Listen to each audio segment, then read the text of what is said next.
Hebreos capítulo 6 dice: por tanto, dejando ya los rudimentos de la doctrina de Cristo, vamos adelante a la perfección, no echando otra vez el fundamento del arrepentimiento de obras muertas, de la fe en Dios, de la doctrina de bautismos, de la imposición de manos, de la resurrección de los muertos y del juicio eterno. A ver, digan conmigo: arrepentimiento de obras muertas, fe en Dios, bautismos, imposición de manos, resurrección de los muertos, juicio eterno. Todas estas doctrinas tienen que ver con la visión. El Señor no ha dejado doctrinas que no tengan que ver con la visión que Él dejó. Si tú te das cuenta, las personas primero deben de arrepentirse de sus pecados y de sus obras muertas, es decir, aquellas obras que han querido hacer para alcanzar salvación, y creer en Dios para poder ser salvos. Luego deben bautizarse, respetando el mandamiento de ser bautizados en agua. A ellos los bautizamos nosotros en agua, pero el Espíritu los bautiza en el cuerpo de Cristo, y el Señor Jesús los bautiza en el Espíritu Santo, de tal manera que ahí tenemos los bautismos. Si la gente ha sido bautizada, entonces ahora debe de aprender a la imposición de manos. Lo que Dios está diciendo es: mira, tú ya te arrepentiste, crees en mí, has respetado mi mandato y te has bautizado, ahora te voy a enseñar a imponer manos, es decir, manos a la obra. No sé si me estoy explicando. ¿Por qué la doctrina de la imposición de manos es de las doctrinas fundamentales? Es fundamento. Y el problema de quienes son bebés, por decirlo así, no es aquel problema de que si es leche o si es carne, si esta doctrina o si el rudimento de Cristo no es esencial o no es carne o no es profunda. No, todo lo contrario. Los rudimentos o los fundamentos de un edificio es lo más profundo que el edificio tiene. Usted nunca pone cimientos para arriba, usted pone cimientos para abajo. Los cimientos es lo profundo. El problema es cuando la gente quiere vivir poniendo cimientos. Es decir, ya puso los cimientos y quiere volver a poner cimientos. Para eso tiene que volver a comenzar el edificio, para eso tiene que botar lo que hizo, tiene que volverlo a poner. Y esa es la gente de la cual aquí el apóstol que escribe esta epístola nos reprende. Dice: esa gente que siempre está comenzando, siempre está poniendo fundamento, debiendo ser ya todos ¿qué? Maestros. Diga conmigo: maestros. A enseñar la palabra del Señor. Y dijimos también que dentro del ministerio de maestros está hacer señales, milagros y maravillas, tal y como lo dejó nuestro Señor Jesucristo en Juan capítulo 3. En Juan capítulo 3 dice: sabemos que has venido como maestro, porque nadie puede hacer estos milagros si Dios no está con él. ¿Estamos todos de acuerdo? Es todo ministerio. A ver, diga conmigo: todo ministerio, las señales le seguirán si cree. Claro, en unos más, en otros menos. ¿Estamos de acuerdo? Amén. Bien, entonces ojo a esto pues, porque vamos a entrar a la doctrina de la imposición de manos. Hay varias razones por las cuales imponer manos. Sanidad de enfermos. Esa es una de las primeras razones por las cuales nosotros debemos imponer las manos. Y de último del estudio vamos a ver lo que es la unción del Espíritu Santo y lo que es la mano de Dios para sanidad de enfermos, o cómo Dios impone sus manos, porque quiero que sepa que Dios también impone su mano, ¿verdad? Nosotros no hacemos sino algo que Él practica. Él impone sus manos, y ya lo vamos a ver más adelante, algo lindo. Con eso vamos a cerrar el estudio de hoy. Vamos a empezar por lo conocido y van a llegar a lo que tal vez todavía no conocen, que es glorioso. Bien, el leproso, Mateo capítulo 8 verso 1 y 2, alguien que lo busque. Dice: cuando descendió Jesús del monte, le seguía mucha gente, y aquí vino un leproso y se postró ante él, diciendo: Señor, si quieres puedes limpiarme. Me voy a extender a los otros versículos. Jesús extendió la mano y le tocó, diciendo: quiero, sé limpio. Y al instante su lepra desapareció. La unción del Espíritu Santo puede estar sobre ti para sanar enfermos, como estuvo sobre Jesucristo. Y quiero enseñarte algo que va más allá de la imposición de manos y que regularmente está presente. En Lucas capítulo 5, verso 17. Aquí vemos que Jesús tocó al leproso. Lucas 5, 17 dice: aconteció un día que él estaba enseñando y estaban sentados los fariseos y doctores de la ley. ¿Qué estaba haciendo Jesús? Los cuales habían venido de todas las aldeas de Galilea y de Judea y de Jerusalén, y el poder del Señor estaba con él para sanar. Y sucedió que unos hombres que traían en un lecho a un hombre que estaba paralítico procuraban llevarle adentro y ponerle delante de él. Y sigue narrando aquí la escritura hasta que llega al versículo 24. Pues para que sepáis que el Hijo del Hombre tiene potestad en la tierra para perdonar pecados, dijo al paralítico: ¿a ti te qué? Di conmigo, te digo. Levántate, toma tu lecho y vete a tu casa. Y al instante, levantándose en presencia de ellos y tomando el lecho en que estaba acostado, se fue a su casa glorificando a Dios. Date cuenta de lo siguiente: en esta escritura no se ve que Jesús haya tocado al enfermo, simplemente le dio la palabra. Pero ojo, cuando el poder de Dios está, es necesaria la palabra. Yuhu. El poder estaba sobre Jesús, pero cuando dijo la palabra, entonces fue sano. Date cuenta que la Biblia desde antes dice: y el poder del Señor estaba sobre él para sanar, pero no estaba sanando a nadie. El poder de Dios puede estar sobre una persona para sanar y no sanar a nadie, a no ser que exista el caso de una persona con fe, como sucedió acá, que 4 hombres con fe llevaron al paralítico, y la Biblia dice: y Jesús, al ver la fe de ellos, entró en acción y primero le dijo: tus pecados te son perdonados. Los que estaban alrededor, duros de corazón, que dijeron: este hombre, ¿de dónde dice esto? Esto es una blasfemia. ¿Quién puede perdonar pecados sino solo Dios? Ahora Jesús va a demostrar que Él es Dios, para que sepan, dice, que tiene poder para perdonar pecados también. Le dice al paralítico: levántate, toma tu leche, tu lecho. Es que a mí lo que pasa es que, miren, hermanos, me dijeron de que el hermano que estaba paralítico estaba desnutrido. Por eso Jesús le dijo: toma tu lecho y vete a tu casa. ¿Verdad? Pero no era así, usted sabe. Toma tu lecho, le dice, vete a tu casa. Y al instante tomó su lecho y se fue a su casa. Ojo, en el Génesis dice la Biblia que el Espíritu de Dios se movía. Él no estaba diciendo, no hacía nada, hasta que Dios dijo. Hasta que Dios dijo. Tú no puedes caminar en la unción sin tener palabra. Tú no puedes caminar en la unción y ver su resultado sin ser obediente. ¿Qué te vas a poner a decir? Cualquier disparate bajo la unción. No. Tienes que saber oír a aquel que te ha ungido para poder dar la palabra justo cuando la unción está. Y uno muere a sí mismo cada vez que uno está oyendo. Una cosa es tener la palabra del Espíritu Santo y otra cosa es seguir las instrucciones del Espíritu Santo. Aquí está Jesús siguiendo instrucciones del Espíritu, bajo el poder del Espíritu, y sanó a este hombre. Otro caso está en Marcos capítulo 5, versículo 23. Marcos 5, 23, ¿lo tienen ya? Es el caso de la hija de Jairo. Dice aquí la palabra en el 23: y le rogaba mucho diciendo: mi hija está agonizando, ve y pon las manos sobre ella para que sea salva y vivirá. ¿Qué le dijo? ¿Ven y qué?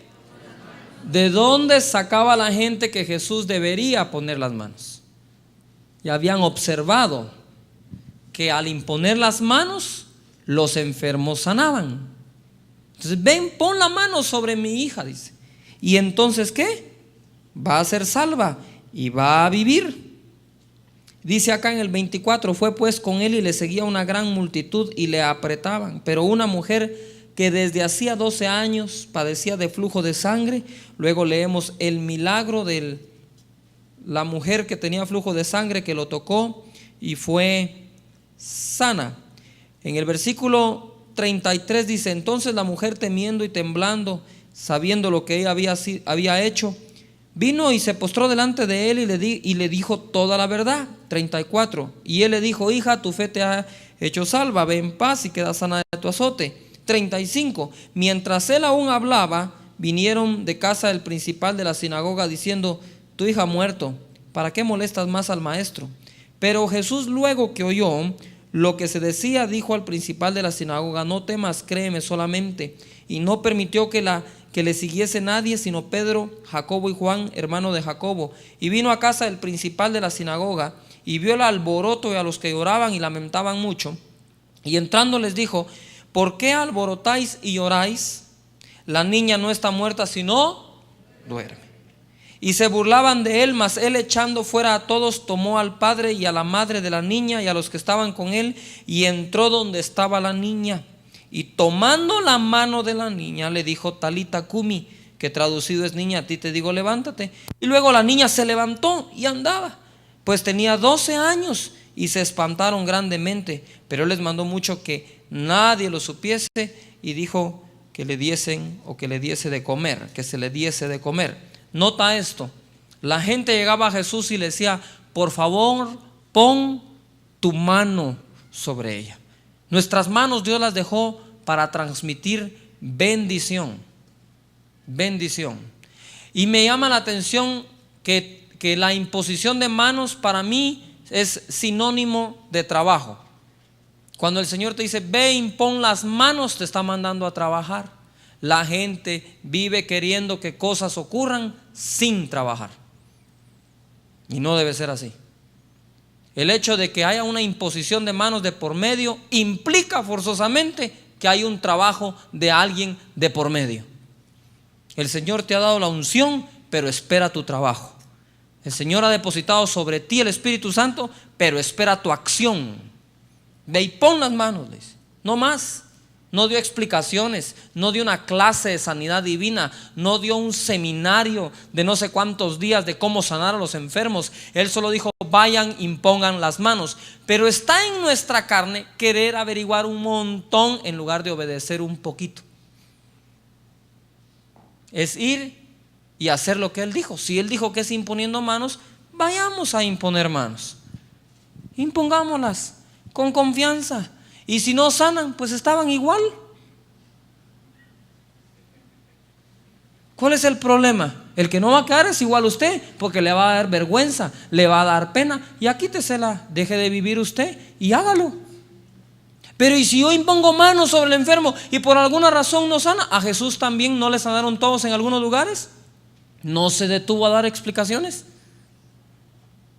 ¿O acaso al mismo Señor Jesucristo la gente no le dijo: ¿por qué no te sanas a ti mismo? ¿A otro sanó? ¿No se puede Él escapar de esto? Jesús se detuvo ahí a discutir. No.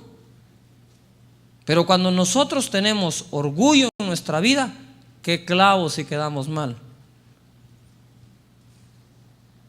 ¿Es nuestro evangelio o es el evangelio de nuestro Señor Jesucristo?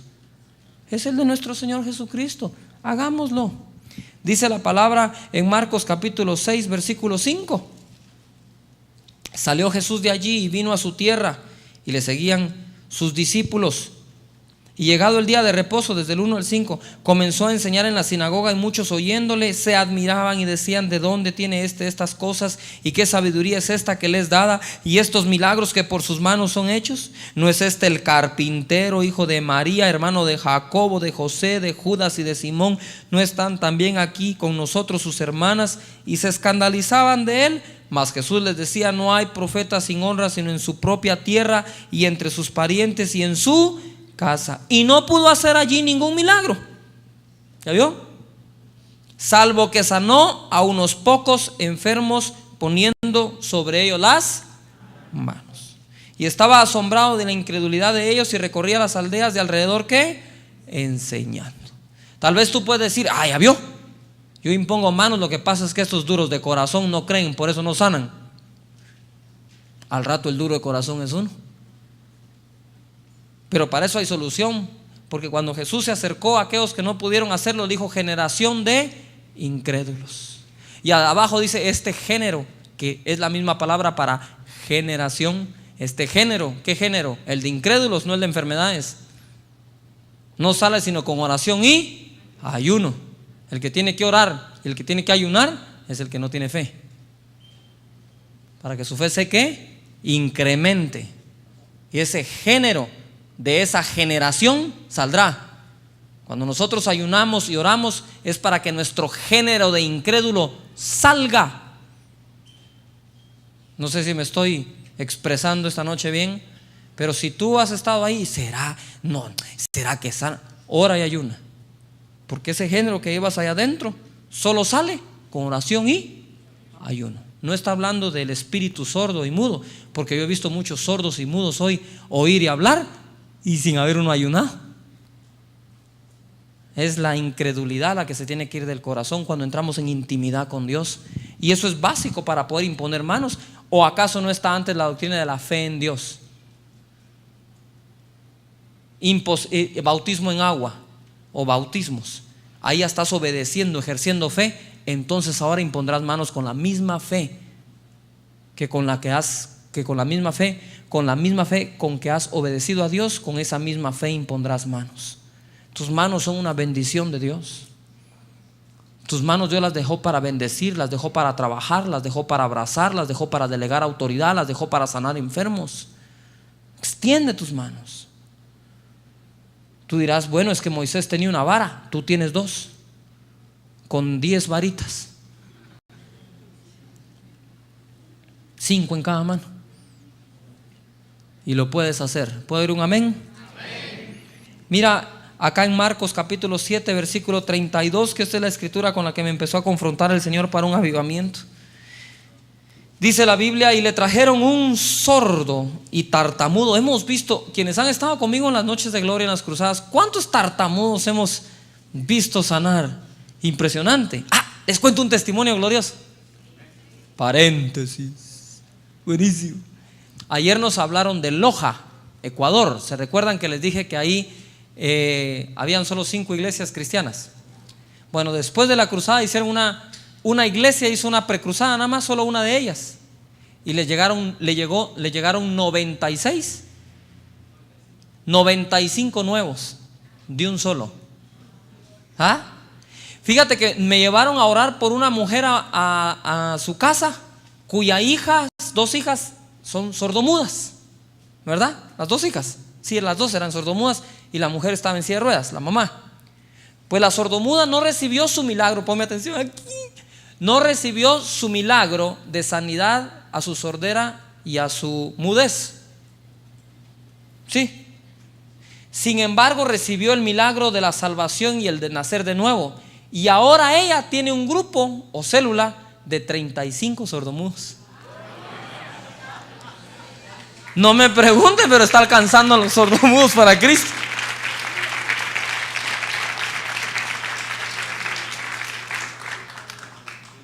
Bueno, Dios obra en diferentes maneras, ¿verdad? Y sabe que ella me oyó predicar a puro leer los labios. Y leía los labios y mire, llorando toda la cruzada. Me acuerdo, una mujer rubia. El Señor Jesucristo tiene su manera de hacer las cosas, pero mire, yo hoy estaba feliz, contento. Los de Loja dicen: cuando nos vamos para Guatemala tenemos que entrarle a la visión, pero rápido. ¿Sabe una cosa? En Loja quieren hacer un grupo de 12, empezando por los 12 pastores de la ciudad, y unirse 12 pastores para hacer la red de iglesias basada en los 12.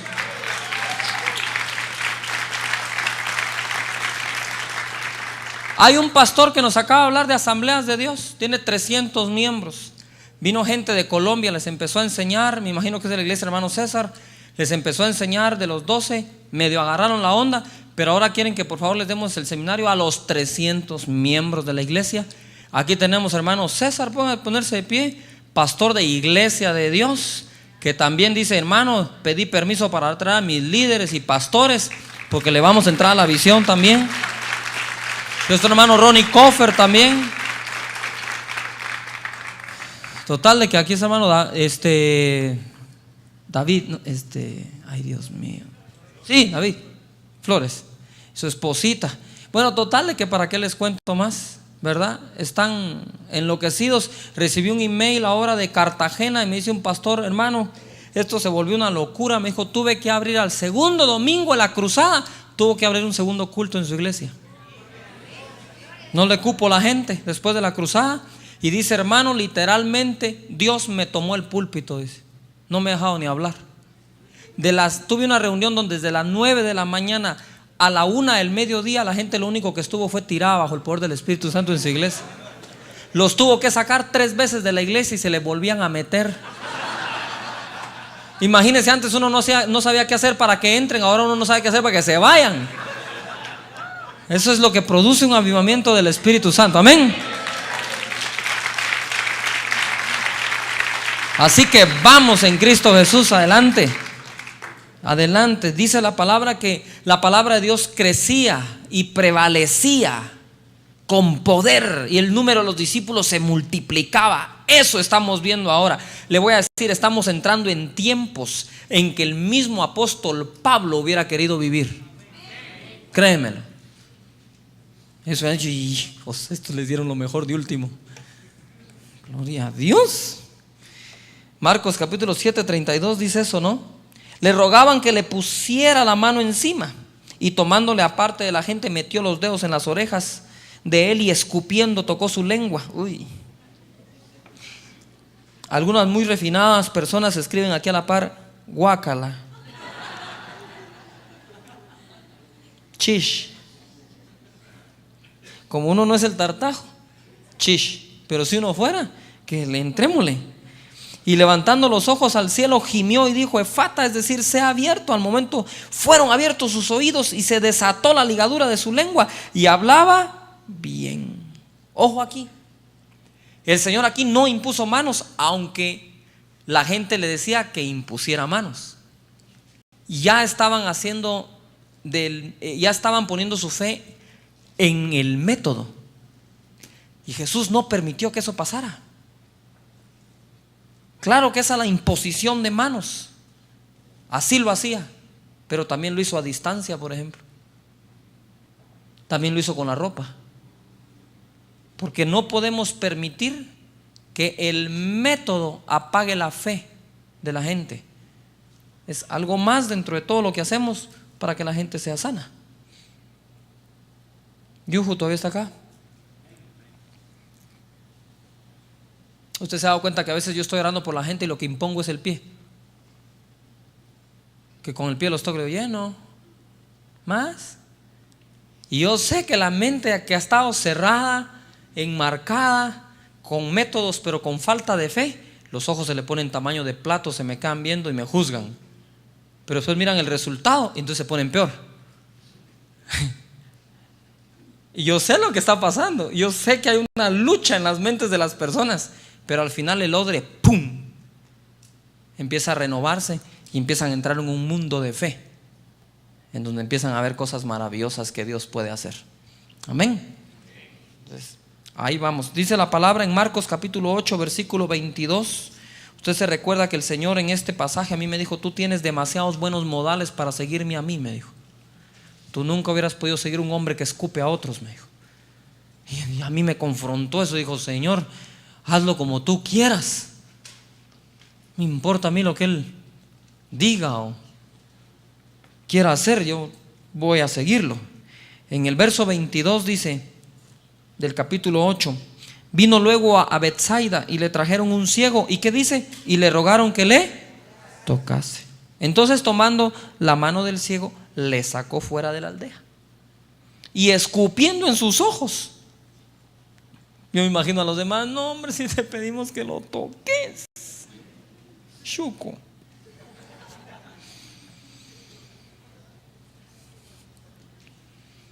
Yuju todavía está ahí. Pero no era así, el Señor quería hacer así su obra y Él es soberano. Hay gente, mis hermanos, que exige sus milagros y su sanidad como ellos quieren y a la hora que ellos quieren, y Dios nos libre de no atenderlos el día que ellos dicen. Yo a veces debo de trabajar con la fe de ellos.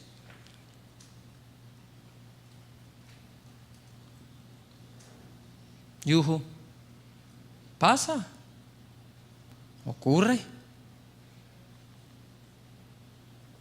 Yo tengo gente que a veces llega conmigo en los eventos, noches de gloria, pastores, gente que quiere la unción y me dice: hermanito, a ver a qué horas tiene tiempo para orar por mí.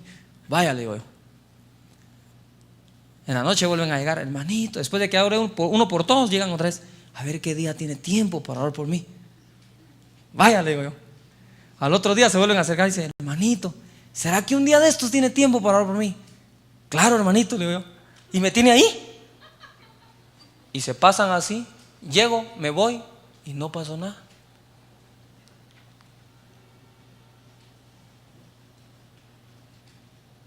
Ahí está uno. Ahí está la unción. La dejan pasar y después llegan. En cambio tenemos otros que a distancia le dicen: llore por mí, tócalo. Llenos. Es cierto que eso pasa. Pasa cada ratos. Mis hermanos, vino aquí la gente y le dijo: Jesús, pon encima la mano de este ciego. Dijo: lo escupo. Y lo escupió y aparta el método y establece la fe. Cuando una persona se acerque a usted y le diga: hermano, mire, lo llamo aquí por teléfono, por favor ore por mí, no tengo tiempo de llegar, no empiece usted: no, pero lo que quiero es verte, vení. Pero si esa es la fe de esa gente, déjela ir, ahí está la fe. De la palabra, ahí está la fe. Ya tiene esa gente la fe, deje ir la palabra que necesitan. No los enmarque nunca en cuestiones de fe. ¿Puedo ir un amén si está de acuerdo? Dice la palabra aquí en Lucas capítulo 4 verso 40. Seguimos avanzando con la doctrina de imposición de manos. Verso 40 dice: al ponerse el sol, todos los que tenían enfermos de diversas enfermedades los traían a él, y él, poniendo las manos sobre cada uno de ellos, los sanaba. Ya ve cómo sí hay que imponer las manos para sanar enfermos. Sin embargo, Jesús lo hizo. Sin embargo, no se limitó a eso Jesús para ver a la gente sana. Lucas capítulo 13, esto que viene es precioso. Lucas capítulo 13 versículo 10. Enseñaba Jesús en una sinagoga en el día de reposo, y había allí una mujer que desde hacía 18 años tenía espíritu de enfermedad y estaba encorvada y en ninguna manera se podía enderezar. Cuando Jesús la vio, la llamó y le dijo: mujer, eres libre de tu enfermedad, y puso las manos sobre ella, y ella se enderezó luego y glorificaba a Dios. El Señor aquí impuso su mano y también la sanó. Pero no solo Jesús. En Marcos capítulo, si regresamos al Evangelio según San Marcos, en el último de sus capítulos, el 16, vamos a ver nosotros que el Señor ordenó a sus discípulos a hacer lo mismo, los cuales tampoco se limitaron. Dice la palabra del Señor en Marcos 16, 17: y estas señales seguirán a los que creen. Vamos a subir al 15, vamos a hacer un descuentito de 2 versículos. Y les dijo: id por todo el mundo y predicad el evangelio a toda criatura. Y el que creyere y fuere bautizado será salvo, mas el que no creyere será condenado. Y estas señales seguirán a los que creen: en mi nombre echarán fuera demonios, hablarán nuevas lenguas, tomarán en las manos serpientes, y si bebieren cosa mortífera no les hará daño. Sobre los enfermos pondrán sus manos y sanarán. A propósito de demonios, ahora en Cartagena fue terrible, hermanos. Yo creo que vamos a necesitar una carpita, José Antonio, dentro de las cruzadas aparte, solo para endemoniados, con un rótulo que diga: bienvenido todo endemoniado.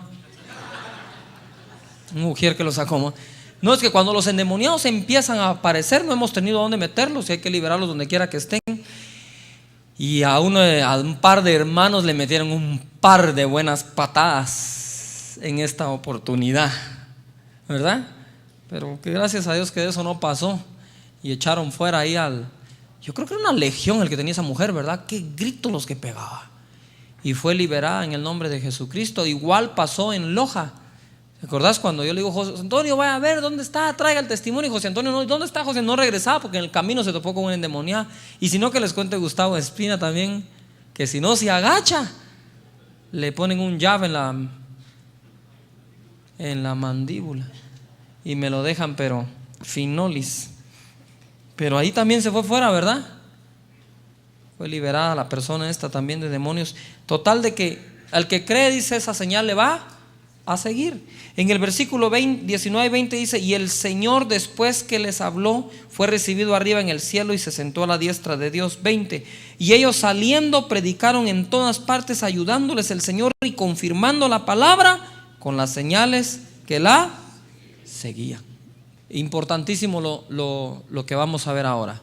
El Señor nos manda a imponer manos sobre los enfermos, pero si tú te das cuenta, esta es la mala interpretación que gente ha tenido. Y ha dicho: hermano, los milagros, señales y maravillas son para los evangelistas. Y no sé por qué enmarcaron al evangelista, al predicador, al que lleva el mensaje de la salvación, e impone manos sobre los enfermos para que sean sanos.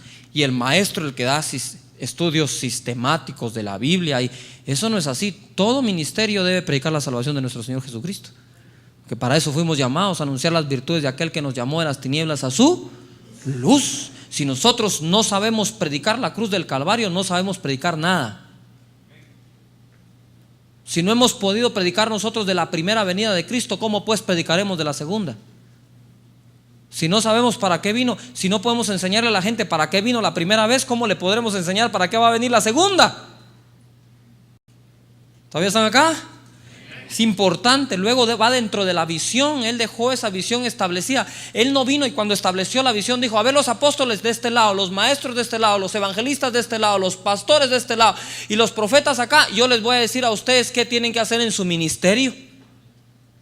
Él agarró a todos y a todos les enseñó lo mismo. Le dijo: vayan y prediquen el evangelio, vayan y enseñen que Jesús ha muerto por toda la humanidad y por todo Guatemala para que sean salvos al confesar su nombre como Señor y Salvador.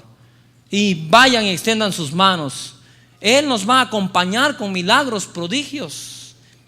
A veces que la gente dice que la palabra es primero y las señales es después, pero están confundiendo las señales con la presencia.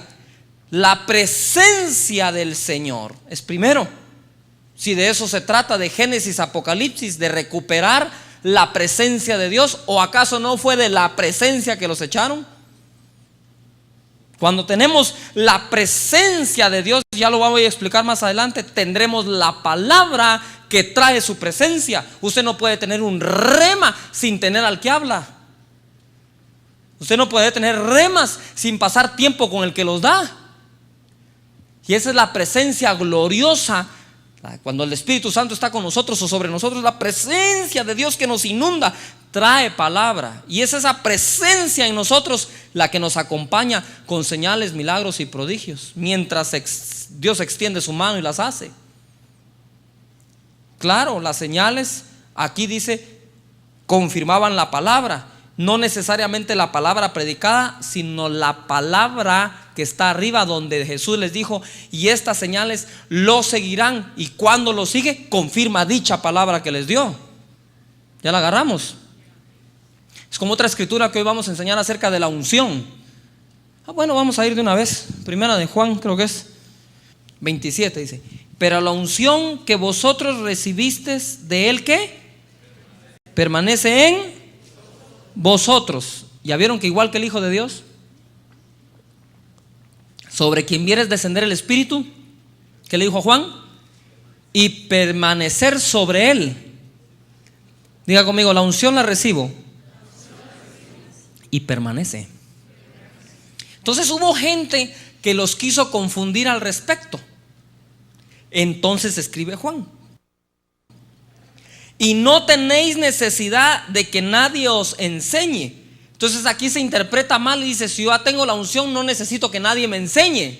No, si usted tiene la unción y tiene comunión con el Espíritu Santo, no tendrá necesidad que nadie le enseñe de la unción.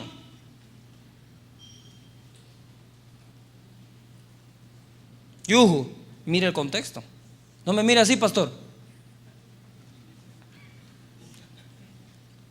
No, revise el odre. Dicen: y no tenéis necesidad que nadie os enseñe, así como la unción misma os enseña todas las cosas y es verdadera. ¿De quién está hablando? De la misma unción. Y no es mentira, según ella nos ha enseñado, permaneced en Él. Cuando tú permaneces en Cristo, la unción de Cristo permanece sobre ti. Y lo que está diciendo: mira, la unción ha permanecido sobre ti y no necesitas que nadie te enseñe si es verdadera o no es verdadera. Ella misma te está enseñando que es verdad.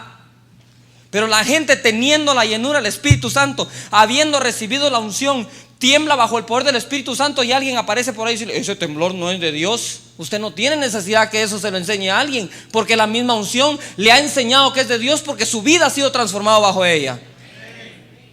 A mí no me venga a decir que esto no es de Dios si cambió toda mi vida. A eso es a lo que se refiere el pasaje. Yuhu no se refiere a que no tienes necesidad que nadie te enseñe los evangelios, o nadie te enseñe las escrituras, o nadie te enseñe de las profecías. Dice: la unción está sobre ti y ella misma se revela a ti quién es decir, el Espíritu Santo manifiesto. Yuhu. Cuando la gente dice: hermano, ¿y ahora qué hago con la unción? Aprenda de ella, porque ella misma le enseña, dice. Quien genuinamente la ha deseado, genuinamente va a aprender de ella. ¿Ya la agarramos? Bueno, esa fue una perlita del día de hoy, ¿verdad?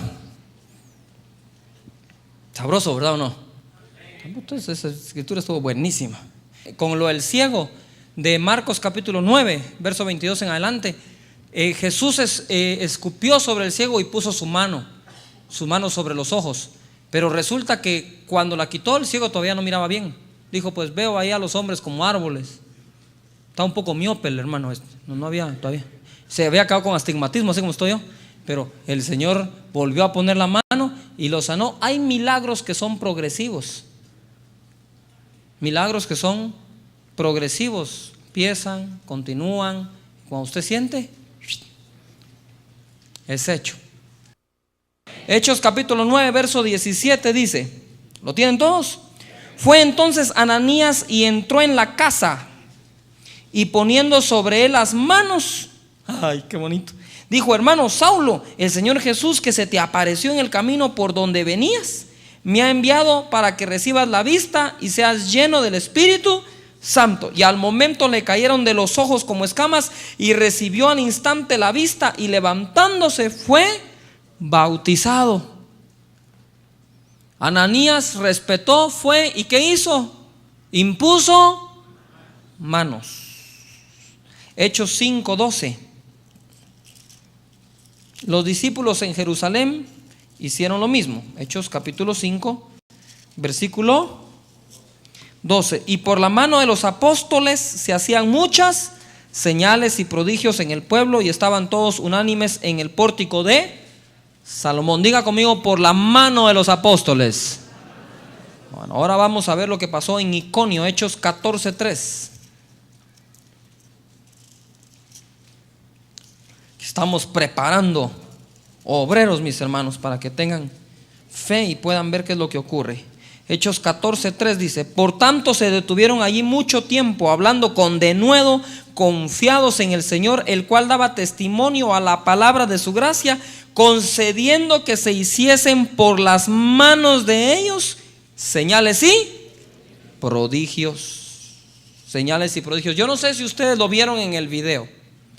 Esa última noche en Cartagena había una unción, mis hermanos. Bueno, en todo el evento de Cartagena, como no la había visto yo antes.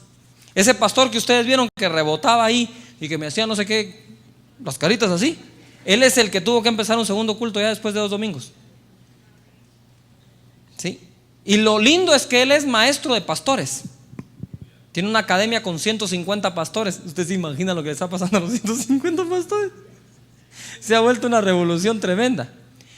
Si ustedes, los que estuvieron ahí o los que van a poder ver el video, ustedes se dan cuenta, ese había una unción. Usted se dio cuenta que yo le dije doble, así suave, a un pastor. Si tú observas el video, créemelo, y yo tuviera una pelotita en la mano e hiciera con esa misma fuerza así, usted podría tomarle el tiempo a cuando hice así y salió y pegó en él. Pero es que se lo puede tomar. Es como que es tanta la unción que es como que tú la tomaras y la pudieras esparcir. Usted sabe de qué estoy hablando, ¿verdad? Y es impresionante el toque que recibe la gente. Pero impresionó que les cuente Eduardo Aldana, se quería bajar de la tarima. Dice, yo mejor me bajo, es que yo ya no aguanto, le daba de todo. ¿No es cierto, Eduardo? Espérese a ver cómo sale hoy de aquí. Por las manos se hacían señales y prodigios. En Éfeso, Hechos capítulo 19, versículo 11. Ahí estudian muchos porque va a haber examen. ¿Qué día? No sé. Como ladrón en la noche. Pero como ustedes no son de la noche sino del día, se saben todas las escrituras, para que ese día no les sorprenda. Así que cuídese que nadie esté bebiendo o comiendo o en afanes de la vida, no sea que ese día venga y los examine. Y según la nota puede ser que seas coronado o la ira del pastor venga sobre ti. Cuídate. Esa fue una exhortación escatológica del examen de Hechos 19, 11. A ver, todos lo vamos a leer juntos. Si es así conmigo, esta palabra es para mí. Vamos, dilo fuerte, esta palabra es para mí. Vamos, Hechos 19, 11, todos juntos. ¿Lo tienen? 1, 2 y 3. Y hacía Dios milagros extraordinarios por mano de Pablo. Di conmigo, y Dios hará milagros extraordinarios por mi mano.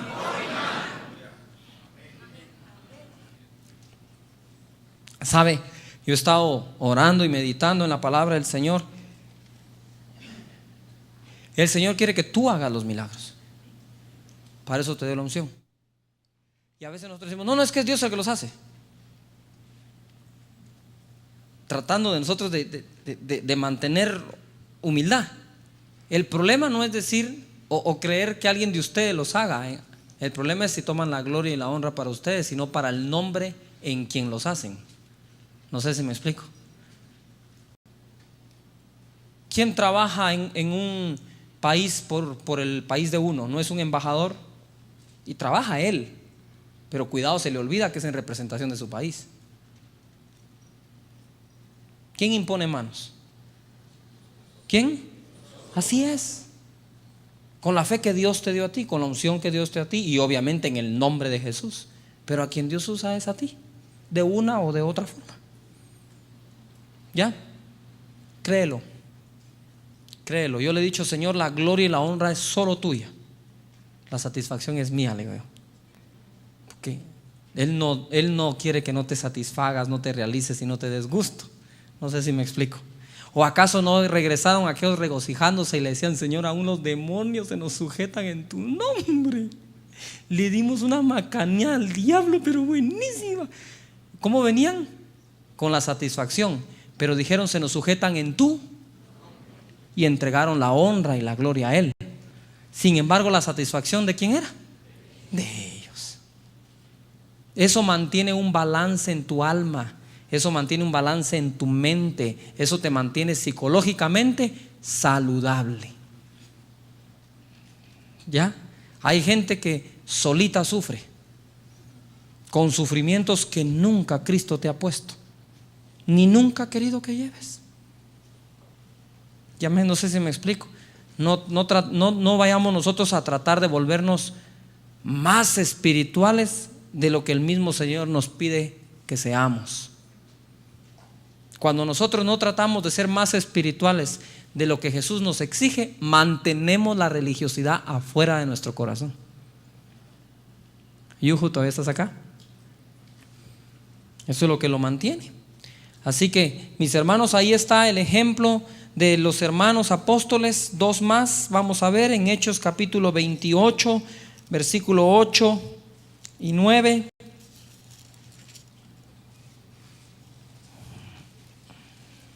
Dice: y aconteció que el padre de Publio estaba en cama, enfermo de fiebre y de disentería. Marea roja había llegado ahí. Estaban en la isla de Malta. Y entró Pablo a verle, y después de haber orado, le impuso las manos y le sanó. ¿Y qué? ¿Le qué? Le sanó. ¿Ve cómo la escritura no esconde eso? Pero Pablo, ¿qué decía? Ya no vivo yo, Cristo vive en mí, y lo que ahora yo vivo, lo vivo en la fe del Hijo de Dios, el cual me amó y se entregó por mí, dice. Esa es la diferencia que debe de existir. Nunca menosprecies quién eres en Cristo. Nunca. Dice, Pablo dijo: yo honro mi ministerio. No era ningún petulante en su ministerio, pero nunca deshonraba su ministerio. Debemos de caminarnos como es digno de nuestra vocación, dice la Escritura, de aquel llamado que hemos recibido. Y tú fuiste llamado a ganar Guatemala para Cristo, y como tal debes caminar, y como tal te debes ¿qué? Comportar. Así que dice: hecho esto, ojo aquí, mira, pues esa es la clave. Un enfermo sanó. ¿Y qué pasa en el 9? Hecho esto, también los otros que en la isla tenían enfermedades venían y eran sanados. Los cuales, dice, ojo José Antonio, mire que esto es lo que pasa en las cruzadas. Los cuales también nos ¿qué? Honraron con muchas ¿qué? Atenciones, y cuando zarpamos nos cargaron de las cosas necesarias. ¿Verdad? ¿No es cierto que yo les he dicho, si nos aman por el Espíritu Santo, no por otra cosa? ¿Por qué los honraron a ellos? Porque veían que Dios estaba con él y con los que con Pablo iban. Entonces los honraron, dice, con muchas ¿qué? Atenciones. Así debe de ser. Tú conoces a un pastor de otra congregación, tú conoces a un hermano de otra iglesia, otro siervo, otro anciano, hónralo con atenciones. Hónralo con atenciones. Tuvimos una reunión acá de pastores uno de estos días y me dio tanto gusto que vi jóvenes aquí en la entrada durante la mañana que sacaron tiempo a veces de donde quizás no lo tenían, todos bien con su traje, su corbata, bien lustrados. Mire, usted los tenía que ver aquí en el salón, uno en cada esquina así, solo esperando que alguien se moviera para servirlo. Había valet parking allá afuera. Por supuesto, ningún pastor entregó su llave para que lo atendieran en su carro. Y estos chavos, a ver dónde se van a dar mi carro, no sé, pero ahí estaban afuera. Le parqueó su carro donde quiere que lo ponga. Gente que ¿qué? Que los honraron. Quizás no dieron el carro, pero quizás también se dieron cuenta: y de esto no tenemos nosotros. ¿Cómo harán? Impresionante, ¿no es cierto? Diga conmigo: somos una nueva generación.